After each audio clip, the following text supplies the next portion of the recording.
नमस्कार, मैं हूं आपके साथ अभिषेक पुंडी। 10 साल से सीना तान कर अकड़ से सरकार चलाने वाले नरेंद्र मोदी पहली बार गठबंधन की सरकार चला रहे हैं और पहली बार मोदी ने एनडीए सरकार की भी घोषणा कर दी। खबरों की माने तो जो राज्य के लिए चंद्रबाबू मांग रहे थे उसे मोदी ने पूरा कर दिया है। क्या पूरा मामला, इस रिपोर्ट में देखिए।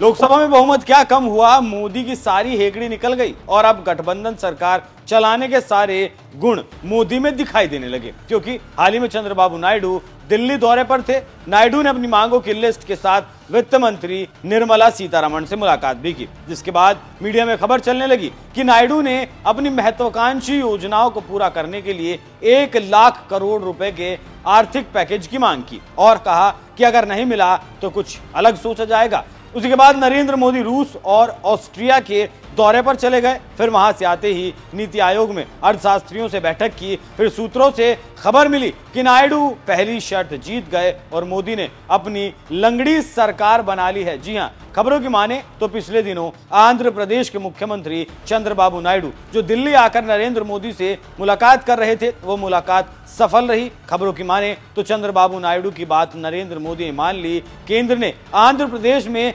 60,000 करोड़ के निवेश के साथ एक तेल रिफाइनरी और पेट्रोकेमिकल हब स्थापित करने की एक बड़ी मांग मान ली है। केंद्र में एनडीए सरकार के प्रमुख सहयोगी नायडू ने राज्य में रिफाइनरी स्थापित करने की तैयारियों पर चर्चा की थी, तो आप समझ सकते हैं कि मोदी ने कैसे अपनी सरकार बचा ली है। जानकारों का कहना है कि रिफाइनरी के लिए 3 स्थानों की चर्चा हुई। इनमें श्रीकाकुलम, मछलीपट्टनम और रामायापत्तनम शामिल है। रिफाइनरी की औपचारिक घोषणा 23 जुलाई को पेश होने वाले बजट में हो सकती है। जगह फाइनल होने के बाद इसे अंतिम रूप दिया जाएगा। राजनीतिक विश्लेषकों का कहना है कि नायडू के लिए यह बहुत बड़ी जीत है।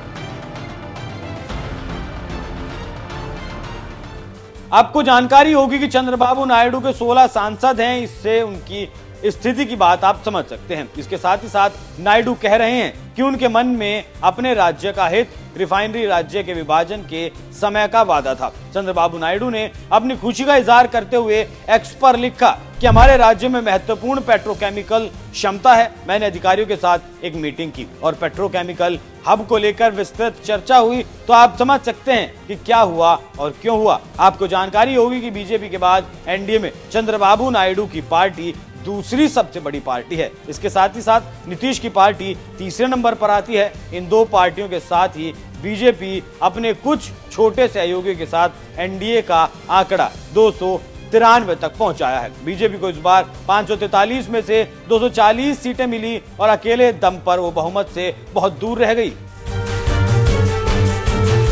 तो आप समझ सकते हैं कि कैसे नरेंद्र मोदी ने अपनी सरकार बचाई है, लेकिन इसमें मोदी की छवि धूमिल हुई, क्योंकि जो ऑरा मोदी बनाकर रखे थे उस ब्रांड मोदी को बड़ा झटका लगा। क्योंकि जो 10 साल गुजरे हैं उसमें मोदी सख्त और दमदार नेता थे, लेकिन गठबंधन में आते ही मोदी सहम गए और अपने सहयोगियों का अब ख्याल भी रख रहे हैं, क्योंकि अगर सहयोगियों का ख्याल नहीं रखेंगे तो सहयोगी सरकार गिरा देंगे। उसी का कारण है कि नायडू को 60,000 करोड़ दिए हैं। अब देखना होगा कि नीतीश की भी मांगे पूरी की जाती हैं या फिर नहीं।